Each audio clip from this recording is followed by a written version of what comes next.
Samantala, dahil sa lumulobong bilang ng mga krimen sa bansa, isinusulong ngayon sa mababang kapulungan ng Kongreso ang ilang panukalang magiging tugon sa umano'y karahasang na itatala sa mga lugar na kadalas ay biktima ng mga mapansamantalang gawain sa pamamagitan ng paglalagay ng closed-circuit TV o CCTV sa lahat ng klase ng pampublikong sasakyan sa bansa.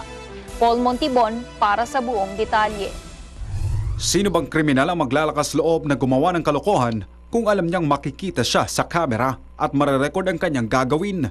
Panahon na para bigyan ng sapat na atensyon ng pamahalaan ang pagkakabit ng closed-circuit TV o CCTV bilang tugon sa dumaraming krimen sa bansa. Hindi lang dapat sa mga saradong gusali, istruktura o establishmento kundi pati na rin sa mga kalsada at pampublikong lugar at maging sa mga pampublikong sasakyan. Marami-rami na rin krimen ang naresolba sa tulong ng mga CCTV, mga panloloob at mga pagnanakaw. Nakitang-kita dito kung paano isinasagawa ang isang krimen. Kaya naman kung tuluyang may sasabatas ang mga panukalang may kaugnayan sa pagkakabit ng CCTV sa mga tinaguriang strategic na lugar sa bansa, tiyak na malaking kabawasan na rin ito sa lumulobong kaso ng kriminalidad. Isa lang ang House Bill 3704 kung saan nakapaloob rito ang mandatoryong pagkakabit ng CCTV camera sa lahat ng klase ng pampublikong bus sa bansa.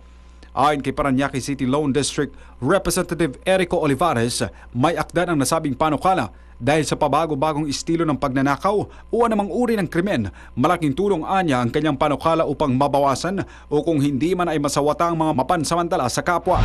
Malaking tulong po ito sa atin kasi everyday laging mayroong mga robbery hold-upan sa loob ng mga utility buses.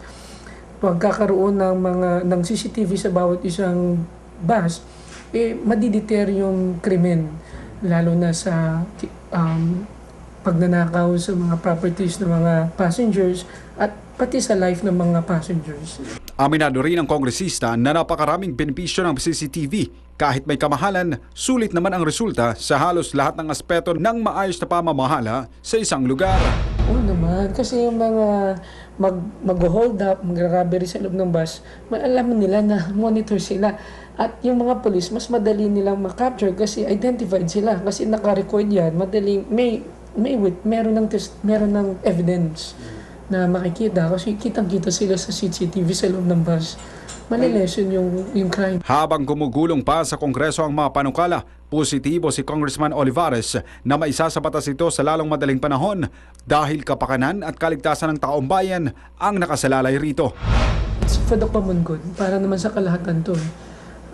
Wala namang gagastusin ang national para sa pag-implement, pagpupush to nitong batas. Samantala muling magsasagawa ng isa pang pagdinig ang Committee on Public Order and Safety sa susunod na linggo upang talakay naman ang pagtatatag ng Technical Working Group kasabay ng consolidation ng iba pang kahalintulad na panukala. Nag-uulat para sa Newsline Philippines, Paul Montibon, Sunshine Media Network International.